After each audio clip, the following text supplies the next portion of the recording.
Приветствую всех, дорогие зрители. Сегодня мы в прямом эфире с Сергеем Костеренко. В таком замечательном месте вы уже можете увидеть этот природный пейзаж. Сергей, приветствую тебя. Привет, привет, добрый день. Что это за интересное место, в котором я тебя сегодня вижу? Сегодня я решил сходить на такое интересное место. Это слияние двух рек, Чималки и Катуни. Мы видим, как теплые воды, более теплые воды, скажем, реки Чималки, они втекают в Катунь. Это вот растаявшее, да? Разлом. Да, вот то, что растаявшее, это потому что вот отсюда, вот отсюда, да, получается, вытекает вот туда, я понял. вода, Понял. да, и протекает вот в тот разлом. А вот то, что мы видим, вот это как бы длинная такая дорога, по которой течет река, это на самом деле геологический разлом, вот это разрыв земной коры. Мы можем видеть, что вот эту скалу ее буквально разорвало пополам. Ну надо же. И здесь потекла река. Да, вот этот простор, он плохо, может быть, читается на камере сейчас, но он достаточно длинный такой, да, достаточно длинная, просто прямая такая трещина. Ну видно, уходит. Разлом смотрит. А насколько Да, глубокая масштабно. вот это вот геологическое? Это одно из самых глубоких мест Катуни. Кто говорит это место, кто говорит под Арктойским мостом, есть еще тут в 40 километрах тоже глубокое место. Ну вот несколько десятков метров здесь глубины. Здесь ширина гораздо меньше, чем глубина. То есть это просто трещина, разлом такой вниз идет. Да, удивительно. И там же получается какой-то слой льда сверху, наверное, и река продолжает течь постоянно. Река продолжает течь, и как раз горная река, она, можно глубину мерить по толщине льда, кстати, в том числе, потому что когда глубина мелкая, то река перекатами какими-то лед разбивает, и часто она просто вот водой стоит без льда, вот как здесь, допустим, да, Чималка, она более мелкая, она без льда в этом месте стоит. А дальше идет геологический разлом, достаточно большая глубина, течение очень спокойное в глубине, и сверху успевает нарастать лед. Поэтому дальше мы видим такое белую полосу, на которой, отсюда не видно, но вдалеке там часто находятся рыбаки, которые зимним методом пытаются поймать хариса. Зимний метод очень примечательный у местных рыбаков. Они как-то вот в лунку туда чуть ли не с головой ныряют, такой попкой сверху торчат, и в такой позе, как бы я называю такая асана зимнего рыбака. Вот этой асана, она очень забавно смотрится снаружи, или некоторые лежат просто, и думаю, что ли он там мертвый лежит, то ли что, без движения абсолютно. Посередине реки на льду такой пласт распластался. На самом деле это люди рыбачат так. Было бы интересно это заснять, потому что, особенно если много рыбаков, то это, видимо, действительно такая йога на реке. Впечатляешь. Йога на реке, да, на льду.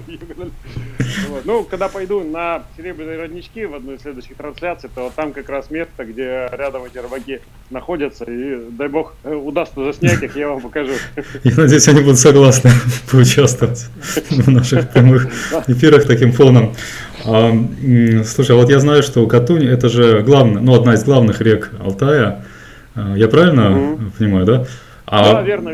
Что с ней связано? Почему? Она, видимо, довольно продолжительное расстояние, да, начинается, течет.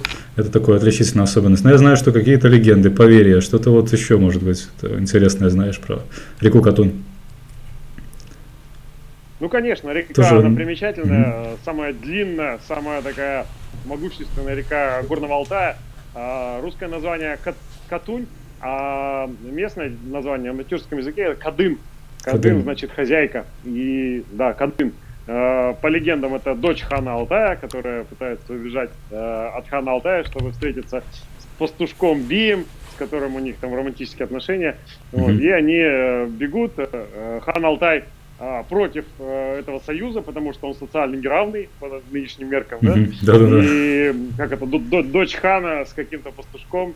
Поэтому он всячески пытается препятствовать, посылая различные силы, своих богатырей и все прочее. И очень много легенд на Алтае связано с теми или иными стычками существ, которые пытались поймать Катунь, и существ, которые пытались помочь. Например, вот это место, где мы находимся, вот немножко в ту сторону, да.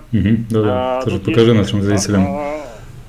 Да, там, тут не видно из-за леса немножко, да, из-за просто сейчас белое поле, а это река там течет подо льдом. Вот это место называется еще стрелы Сартакпая пробили здесь дорогу, в общем.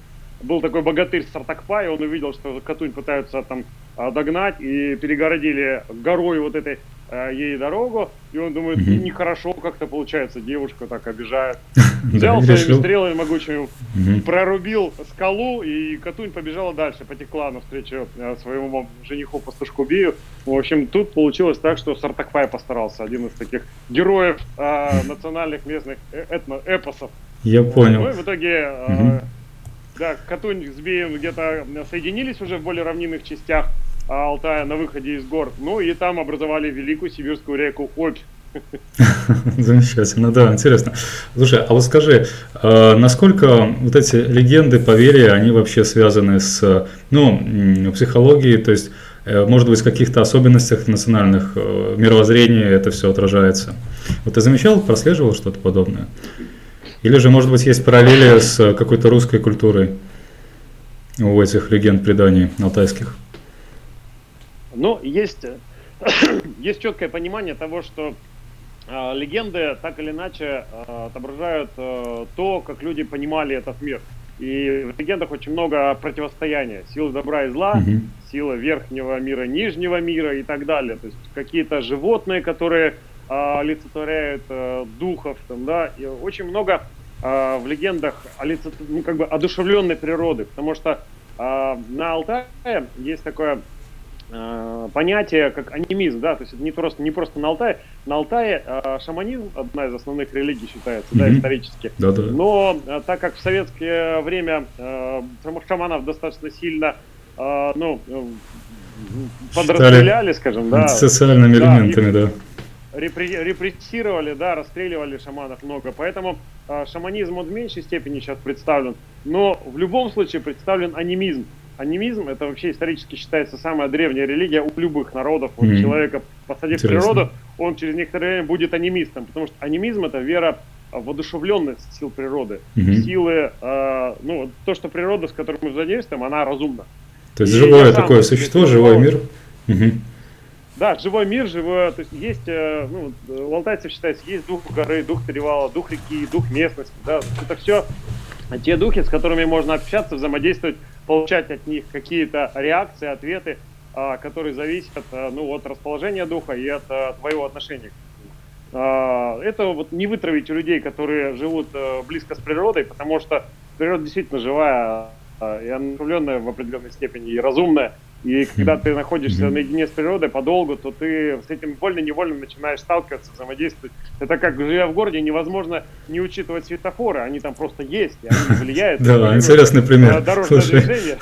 Да. Интересно. Поэтому, когда ты находишься в природе, ты не можешь не учитывать то, что с природой нужно уметь взаимодействовать. Я сам себе, когда ходил в одиночные путешествия какие-то, да, и в новые виды местности приезжал, куда-то попадал, да, я уже на себе это чувствовал. Насколько природа, она живая, она к тебе отзывчивая, ну и реагирует на то, как ты к ней относишься. Так что это присутствует, да, во многих легендах. Слушай, а вот, если отвечать на вопрос. Да, я думаю, что нашим зрителям может быть интересно какой-то вот пример вот этого взаимодействия с природой твой, когда ты вот именно чувствовал, как природа откликается, может быть, какие-то интересные события происходили, может, какое-то приключение, можешь в двух словах тоже рассказать в твоей жизни вот это, как выразилось? Ну, когда у меня случилось осознание того, насколько это действительно работает, был такой момент, когда я был в путешествии вдвоем с женой, просто мы ходили по таким диким местам, там в районе Белухи. И в летнее время это было? Мы ушли от людей. Это была поздняя осень. Поздняя осень. Мы там ходили уже совершенно самостоятельно, да, без ну, кого-либо, да, и людей там вокруг уже не было в это время, естественно. Только звери, там выходишь, бывает, из палатки, и там вдалеке там, горные козлы пасутся там с козлятками. Надо же. Замечательно. Да, это... Или там на приватчик забираешь, а там целое стадо там этих козлов. Слушай, а вот такое путешествие, я немножко прерву, тоже нашим зрителям, наверное, будет интересно. С супругой, это же тоже очень важный какой-то опыт такой и в отношениях, путешествия на природе, в уединении. Ну, конечно, конечно. Угу. Конечно, потому что в природе все-таки как-то обостряются какие-то моменты, связанные с выживанием, моменты, связанные с физической нагрузкой, какие-то напряжения бывают, да, и поэтому отношения, они здесь проходят как бы, ну, такой период усиления. То есть либо они проходят этот этап, либо они рассыпаются. Потому что я знаю примеры, у меня знакомая девочка пошла с женихом в поход, после похода пришла и не стала замуж выходить. Да, это интересно. Слушай, а есть ли у тебя люди, которые вот специально приезжают, ну, к тебе или к тебе обращаются, чтобы вот как-то, ну, можно сказать, испытать отношения, или усилить, или раскрыть отношения? И вот в путешествиях это, я так понимаю, возможно сделать как-то. Ну, то есть проверить друг друга, прочувствовать друг друга. Вот из этой серии. Ну да, и вот абсолютно верно, что проверить, как бы, не то, что проверить, больше распознать, потому что люди, когда встречаются, особенно в отношениях мужчин и женщин, часто они петушатся друг перед другом, стараются свои лучшие качества. И это естественно, хотят понравиться, хотят привлечь внимание партнера, но жить-то придется не только с лучшими качествами, а со всеми остальными тоже. Прав. И в горах человек проявляется больше таким, какой он есть, больше таким, каким он будет, когда возникнут какие-то сложности, трудности в жизни, да, они возникнут. И здесь в горах нужно вот увидеть это, по-честному посмотреть и спросить себя, ну, если люди еще не вместе, скажем, да, ну, предварительно, тестируют друг друга, то, то здесь как раз очень хороший повод посмотреть на партнера и посмотреть на него таким трезвым взглядом и оценить, а смогу ли я, а справлюсь ли я вот с тем набором качеств, который проявился здесь. Потому что в жизни они тоже проявятся. То что это такой тест на совместимость. Прежде всего, самим собой. На совместимость, да, на совместимость человека со своими способностями, ну, как бы принимать, способностями приятия, способностями помощи друг другу. Потому что, когда человек проявляет какую-то слабость, это не значит, что он плохой. Это значит, что ему в этом месте можно помочь. Да, конечно, ты тут прав. Да, и тут вопрос, а готов ли я помогать ему вот в этом, помогать расти? Хватит ли у меня сил вообще, чтобы его вырасти? И хочет ли он сам расти? Такой очень вопрос. Да, это шикарно. То есть, я думаю, тесты совместимости, они лучшим образом проходят именно в таких вот условиях, когда, естественно, без каких-то там умственных концепций, без каких-то усилий с нашей стороны, да, со стороны будущих, возможно, супругов, это все просто по ходу такого путешествия происходит. А скажи, вот, может быть, кто-то из наших зрителей, такой момент у них в отношениях настал, когда хочется, так скажем, ну, обновить отношения, внести что-то новое, то есть как-то раскрыть их. Поможет ли вот с этой целью справиться путешествие? Ну, конечно, для того, чтобы внести что-то новое, новизну, да, нужно получить яркие эмоции, яркие впечатления какие-то, да, такие, которые интересны обоим. И эти впечатления можно получить в горах, в горном путешествии, в каких-то приключениях заранее запланированных, может быть, но тем не менее, для человека после городской жизни очень многое в природе кажется непривычным и каким-то ярким, таким приключенческим. Хотя на самом деле все тут достаточно такое, ну, привычное с точки зрения истории человечества, да, люди много лет жили в природе, много тысяч лет, и здесь, в общем-то, все нормально, просто для городского жителя кажется уже непривычным, потому что отвыкли, там, пару поколений пожили в городах и все. Вот, поэтому, да, можно добавить приключений, можно яркости в жизни привнести для того, чтобы обновить отношения, чтобы было что вспомнить. Очень хорошо помогает преодолевать вот эту скуку в отношениях, какие-то совместные преодолеваемые трудности, да. Да, в городе их трудно придумать. Кроме как банальные там. Да, комфортная зона в городе достаточно хорошо обеспечена, и от этого скука. А чувство победы – это то чувство, которое действительно рождает вкус жизни. И здесь есть где его получить. Можно пойти вместе там спускаться на рафтах летом, да, допустим, и получить яркие впечатления буквально там за 2-3 часа. Слушай, а зимой, скажи, вот может быть кто-то прямо уже сейчас хочет отправиться в такое путешествие. Зимой какие варианты по... Ой, зимой замечательно, тоже много приключений можно себе найти, но в частности зимой можно просто смотреть на ту природу горную, которая есть. Вот, допустим, сегодня тоже выпал снегопад, и посмотрите, как выглядит лес, да, какой он потрясающий. Здесь просто вот фантастически. И какие горы. Слушай, все такое пышное, как будто бы из ваты. Вот снег он такой. Да, очень, вот посмотреть очень пышный, на этот мир. посмотреть на этот пышный мир природы, который вот Красота, выглядит совершенно да. необычно. Вот это уже дарит кучу впечатлений. Можно просто на машине проехаться, скажем, по каким-то дорогам и останавливаться то там в разных местах, где есть что посмотреть.